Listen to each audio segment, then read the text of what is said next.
Wow. That's pretty awesome. That was cool. Wow. I mean, just when you step back and you look at the history of the sport, first of all, there's never been a sport that has changed so radically from 1993 to 2016. I mean, it has evolved and emerged and grown in front of our eyes to become the premier combat sport in the world, and the one in which all other combat sports are defined. UFC has emerged as the most exciting thing you can watch in all of sports. We have witnessed that ride from two men will enter the octagon, only one will leave. Two, a time in an era where the UFC embraced regulation and we are mainstream today. And as I said in the open of the show, this is one of the biggest events in sporting history. It certainly is, and it's, as we said at the beginning of the show, this is a celebration for us. I mean, this is a sport that was all but choked out when I first started working for it, when you do it as well.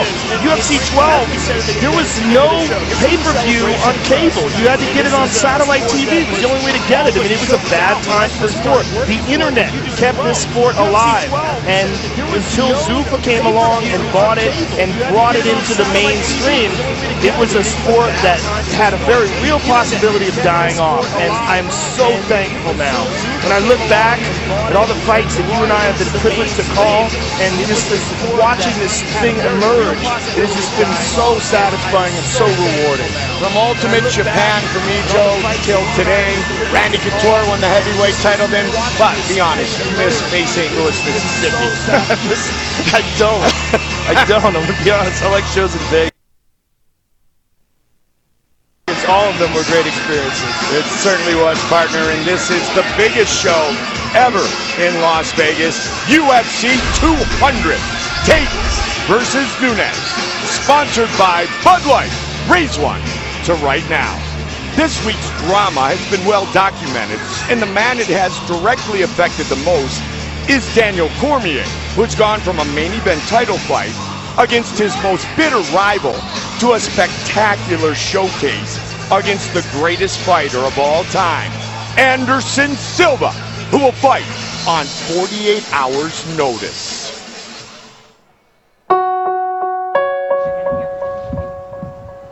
Good evening. What's up, everybody? Good afternoon.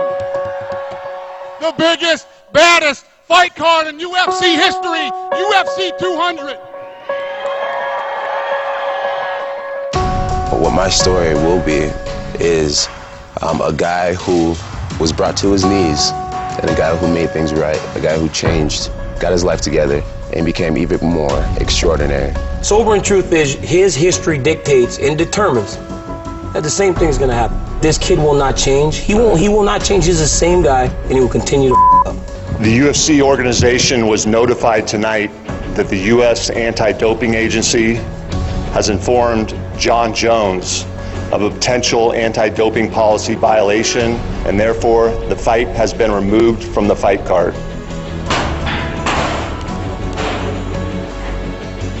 I really don't know exactly how to explain how I'm feeling right now.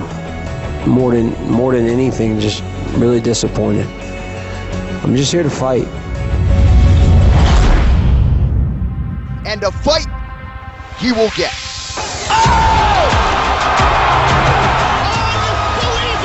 Anderson Silva answers the bell. Daniel Cormier happy to sign on the dotted line. We've got to fight. Anderson Silva stepping in for Jon Jones. That's an even bigger fight for me. I think it's more exciting. This is the most dominant fighter of all time.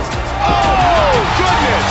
And it shows how much confidence he has in his ability that he's willing to step in on short notice and fight such a dangerous guy in Daniel Cormier. I mean, I cannot even explain how happy I am about this fight. I know Anderson's going to bring it, and I know I'm going to bring it. Eu tô fazendo o que eu gosto, que é uma coisa que eu amo fazer, lutar. I get to compete against the GOAT. I get to go out there and try and impose my dominance on him. Para as pessoas, eu não quero provar absolutamente nada. Eu quero me testar. I've reshifted my focus. It is solely on Anderson Silva, and I am happy to be fighting him. Jon Jones is in the rearview mirror right now. I am moving forward.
Let me just say this.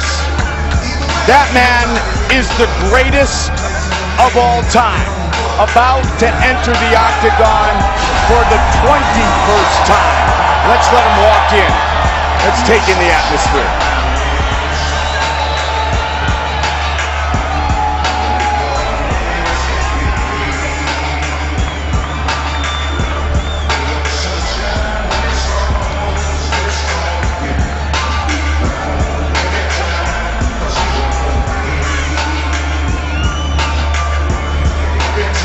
Joe, the beautiful thing about Anderson Silva coming to fight Daniel Cormier on 48 hours notice is Anderson Silva is fighting tonight. And when everything settles down in the history of this sport is told, we will know one thing. There has never been anyone like that man right there. Well, he certainly, as of right now, is the greatest fighter of all time. In my mind, at least, and in many other people's as well. At one time, the best fighter living, pound for pound, on earth. He has had ups and downs since then. What I like about him coming into this fight, first of all, that he was very confident and very relaxed taking it. He likes the fact that he doesn't have to cut weight. And he also likes the fact that taking this fight on short notice like this, he didn't have to do any media. No obligations. He was very relaxed. He didn't have any pressure coming on him in this fight. And he believes that stylistically he matches up very well with Daniel Cormier, and at light heavyweight he has been spectacular in the 3 fights that we've seen him compete in that division. 3-0, defeating James Irvin in 1 minute and 1 second, and both of the men who helped to really put us on the map. Forrest Griffin, 3 minutes 23 seconds. Stephan Bonner, 4 minutes and 40 seconds. And Joe, Crazy Bob Cook, Daniel Cormier's trainer, said to me yesterday, Anderson is faster, but without the training camp and the media, he said Anderson is going to be fresh. He said he felt that Cormier was faster than John Jones, but now Daniel Cormier faces a man in Anderson Silva, who Bob Cook said is faster than the light heavyweight champion. Anderson, the Spider Silva, the greatest champion in UFC history.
How about the week this two-time Olympian has had? He was about to face off with his enemy, his arch enemy, his most bitter rival for the undisputed light heavyweight championship. Then Dana White told him that John Jones was out. And he said immediately, no, Dana, I've worked so hard. He wanted to fight. He was willing to fight Anderson Silva. He's here because this man is a true competitor. It's a pretty crazy turn of events. I mean, obviously Daniel went through a gigantic camp and prepared with Cain and really wanted to fight. Feels like he's at his best right now and wants to compete. But what a difference in the opponents to go from John Jones to Anderson Silva on short notice like that. I mean, it's very rare that a guy finds a great game plan that was going perfectly, started to go haywire a little bit, and so the cut was tougher, and DC had to overcome the roller coaster ride and now wants to peak against Anderson Silva. If anybody can do it, it's this man. Well, he is an outstanding wrestler and has competed successfully at heavyweight, winning the Strikeforce Heavyweight Grand Prix. He's just an outstanding competitor. An excellent, excellent grappler, very good striker, and again, we really can't emphasize this enough. In going through his full camp with Cain Velasquez, we saw what phenomenal shape Cain is in. That is one of the secret weapons of Daniel Cormier's success, or I should say not so secret weapon. Cormier, one of 14 Olympic competitors to grace the octagon, and he is the UFC light heavyweight champion of the world.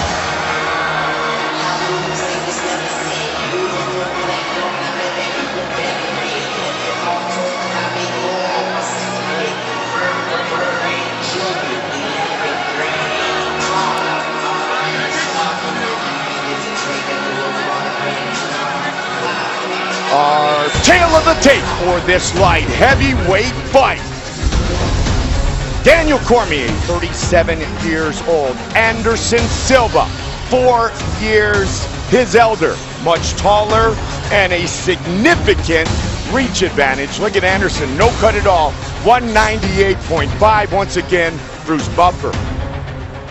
Ladies and gentlemen, this fight is 3 rounds in the UFC light heavyweight division. Introducing first, fighting out of the blue corner, a mixed martial artist holding professional record, 33 wins, 7 losses, 1 no contest. He stands 6 feet 2 inches tall, weighing in at 198 1/2 pounds. Jose, California, presenting the former Strikeforce Heavyweight Grand Prix champion and the undisputed UFC Light Heavyweight champion, Daniel D.C. Cormier.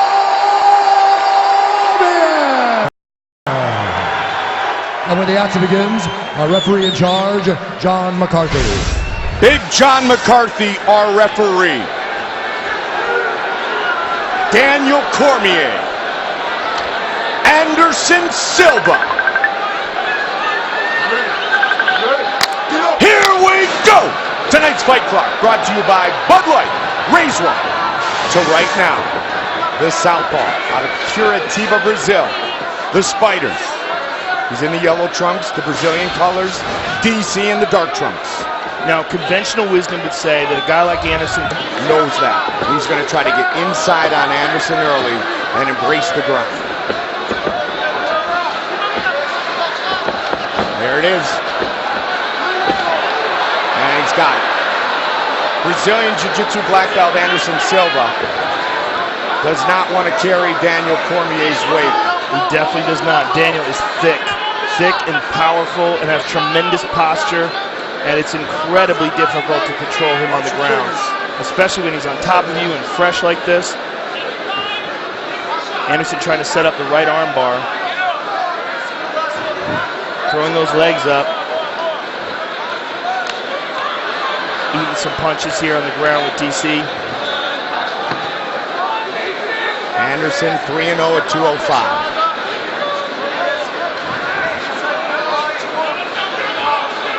I should correct myself. This is a 3-round fight, not a 5-round fight. Even so, 2 days notice, this, yeah. 3 rounds, incredibly difficult for Anderson. Of course, Anderson was supposed to fight in his hometown of Curitiba, Brazil back in May. Right before he was going to get on a plane, ended up having his gallbladder